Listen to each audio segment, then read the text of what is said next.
مسلم league نون کے صدر جناب میاں شہباز شریف صاحب جو لیڈر آف دا اپوزیشن بھی ہیں، ویسا یہ اس میں کتنی حقیقت ہے کہ کہتے ہیں کہ آپ ڈیل کی کوشش کرا لیتے ہیں اپنی پارٹی کے لیے، اپنی بھائی کے لیے رعایت بھی لے لیتے ہیں، لیکن ادھر سے جو ہے پھر ان کے بیانات یا اقدامات سے وہ ڈیل خراب ہو جاتی ہے؟ کیا یہ حقیقت نہیں ہے کہ بڑے میاں صاحب آپ کی ان کوششوں اور اس ڈیل کے نتیجے میں باہر گئے؟ اگر آپ کا ڈیل سے یہ مقصد ہے کہ پاکستان کے عوام کی خوشحالی ہو اور یہ ملک جو ہے یہ اپنا فائنلی اپنے پاؤں پہ کھڑا ہو جائے اور اس کے جسم میں توانائی اور قوت آ جائے اور ہم غیروں کے سامنے سر نہ جھکائیں اور اللہ تعالیٰ کو یاد کر کے اپنا سر اونچا کر کے اور مگر انکساری اور مگر پوری اعتماد کے ساتھ اقوام عالم میں ہم چلیں، تو اگر اس کو آپ ڈیل کہتے ہیں تو یہ تو کوئی بری بات نہیں ہے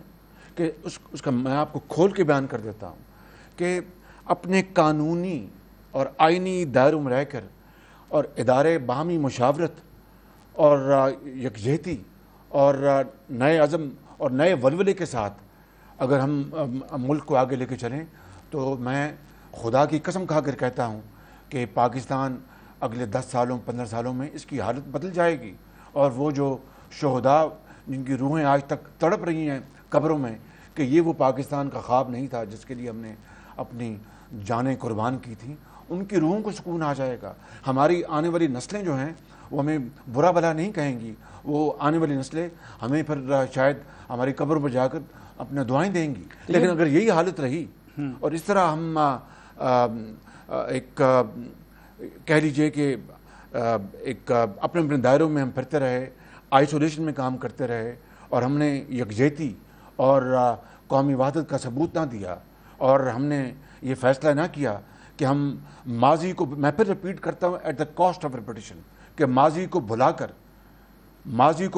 تلخیوں کو بھلا کر، چاہے کوئی ہو، چاہے ہماری پارٹی ہو یا کوئی اور پارٹی ہو یا ادارے ہوں، اگر ہم نے ماضی کو بھلا کر اور سبق حاصل کر کے، بھلانے سے مراد یہ نہیں کہ ہم سبق حاصل کر کے اگر ہم نے اپنا راستہ نہ اپنایا اور شبانہ روز محنت نہ کی تو پھر کوئی ہمارا نام لینے والا نہیں ہوگا۔ تو اس کا مطلب یہ کہ اپوزیشن کا یا حکومت کا یہ الزام درست ہے کہ میاں نواز شریف صاحب کو آپ نے نکلوایا ہے، بیماری اس حد تک سنگین نہیں تھی؟ بڑے افسوس کی بات ہے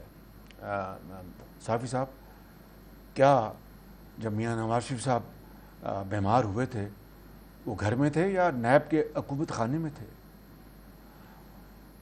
نیب کے عقوبت خانے سے ان کو اسپتال میں لایا تھا یا حکومت لے کے آئی تھی؟ علاج معالجہ سرکاری ڈاکٹر، اور یہ کون سا اسپتال تھا؟ سروس اسپتال،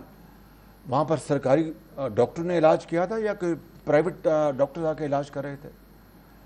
ڈاکٹر طاہر شمسی جو ایکسپرٹ ہیں کراچی سے، ان کو میں نے بلوایا تھا یا حکومت نے بلوایا تھا؟ اور پھر دن میں 2 مرتبہ جو بلٹن جاری کرتے تھے کہ میاں نواز شریف کے اب جو پلیٹلیٹس اب اتنے گر گئے ہیں اور اب یہ صورتحال ہے، فلاں ٹیسٹ کروایا، وہ بلٹنز میں جاری کرتا تھا یا حکومت میں جو بھی کچھ کہتے تھے وہ یقین کر لیتے ہیں، لیکن کہتے کچھ قوم کے وسیع تر مفاد میں کچھ ہوا۔ نہیں، دیکھیں کتنے افسوس کی بات ہے کہ وہ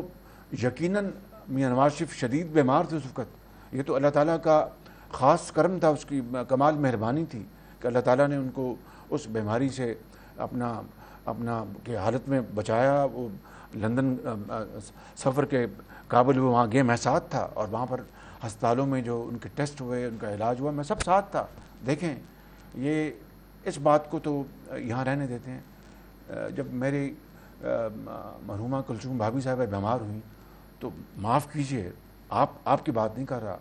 بعض چینلز کے اوپر کس طرح کی شرمناک خبریں چلائی گئی کہ وہ بیمار نہیں ہیں، یہ سب خدا نخواستہ یہ بہانہ تراشا گیا ہے اور وہ بیمار نہیں ہیں، اور میں اس کو لندن میں تھا اور ان